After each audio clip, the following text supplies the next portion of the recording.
God is more interested about freeing you in your spirit than he is freeing you from your situation.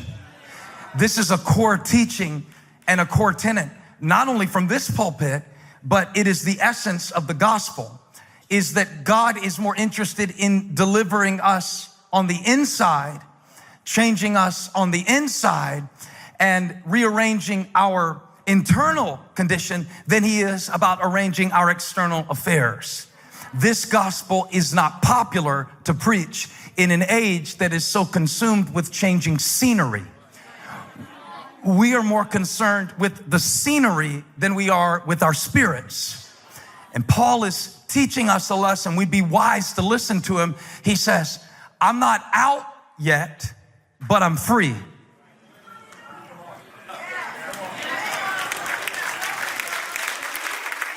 I'm still right here in this cell physically, but spiritually, I'm free. Free from what? Free from pain? No, I'm hurting. Free from uncertainty? No, I don't know what they're going to do to me. Free from, have you ever asked God to set you free from certain people? And he keeps trying and you keep texting him back. So work with the Lord. That was a whole series right there. And Paul says, I'm free. You're coming home? No, but I'm free. I'm free. I'm free. Watch this. This is what I've been praying lately. I stopped praying, God set me free from it. Whatever it is, this imagination that if that got better, I would be better. Because sometimes that got better and I got worse.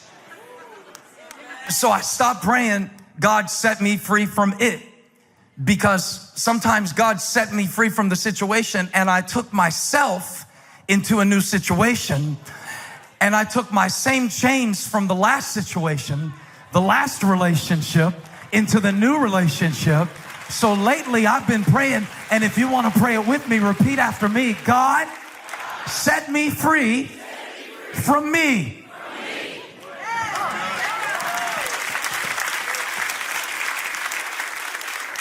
If you don't get that, you haven't lived long enough, because you will get tired of yourself at some point.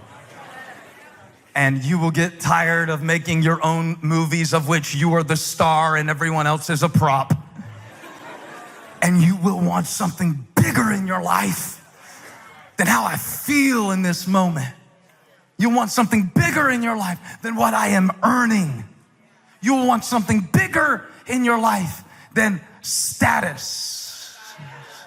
And so Paul said, I'm free, not the freedom that you can see, but I'm free from the invisible prison.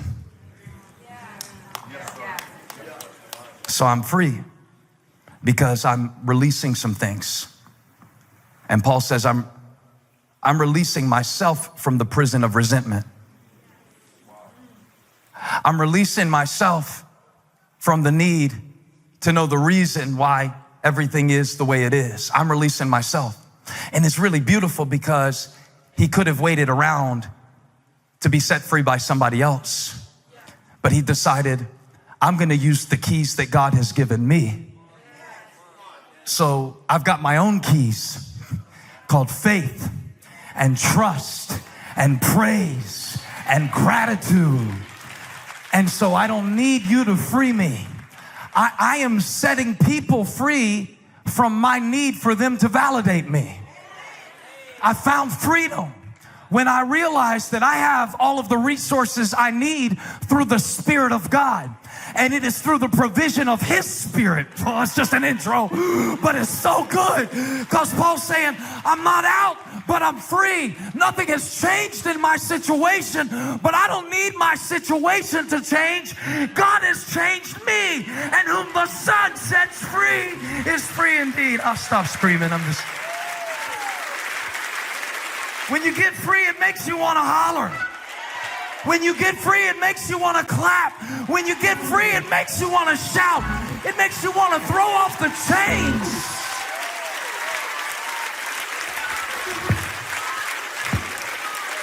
Shout, I'm free. Look at the person next to you and say, free from what you think of me.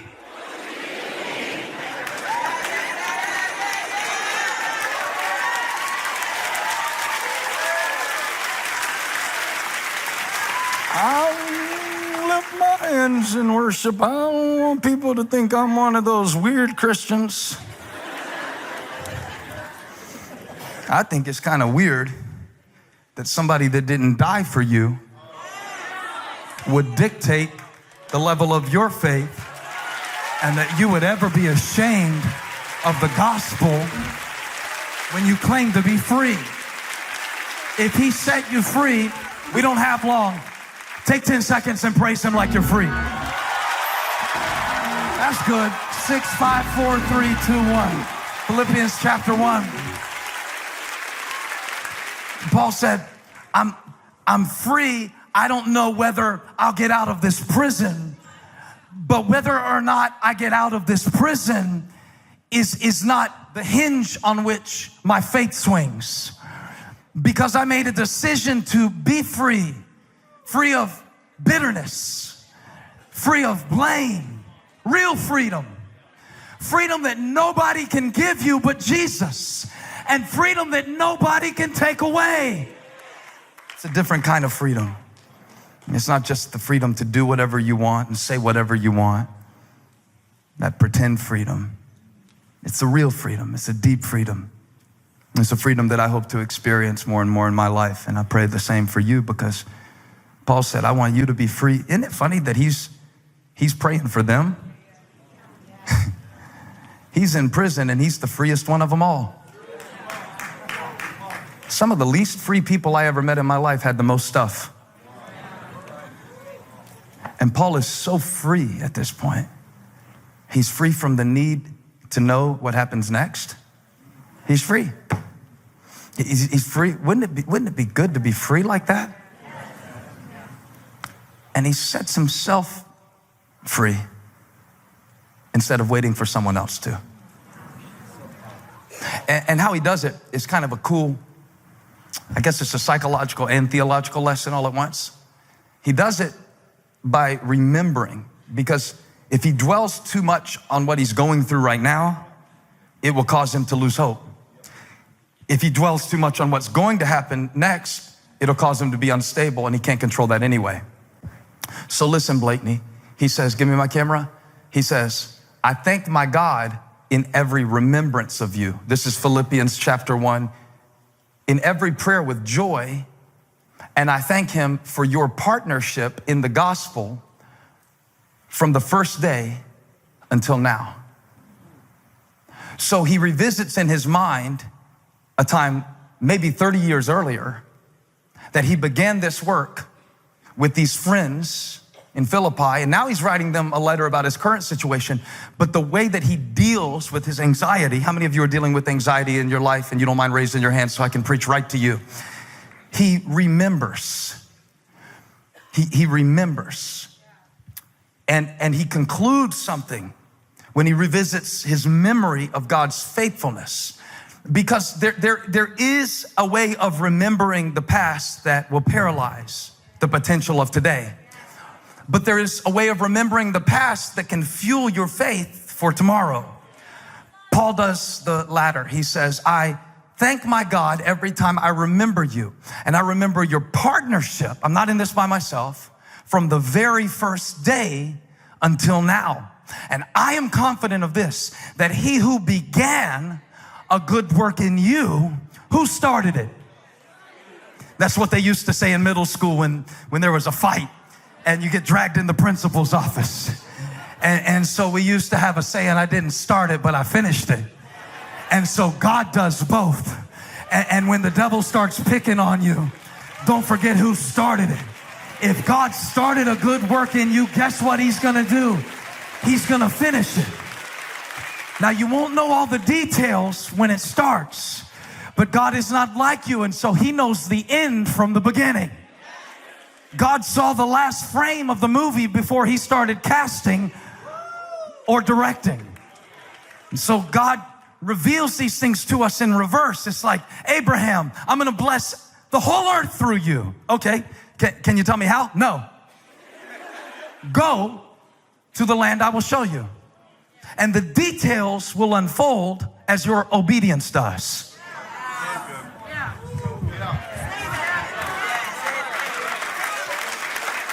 And so Paul says, I remember how this started. And I know who started it. It was God. Because I wasn't even trying to get to Philippi. Actually, when I think about how I came to you, how we started, it was almost an accidental miracle.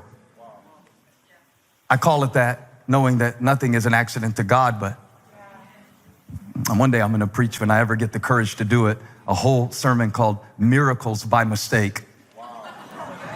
Just like what feels like the worst mistake of your life.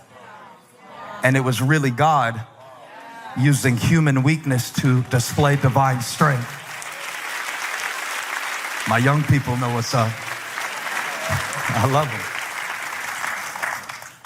So Paul, he has like a faith flashback. David did the same thing. There's Goliath, he's big. Lion was big. The bear was big. The bigger they come. So if the lion went and the bear went, Goliath is about to go. This is called a faith flashback. And Paul says, I remember. I'm released in reverse. It's kind of weird. In order to go forward with faith, I got to remember.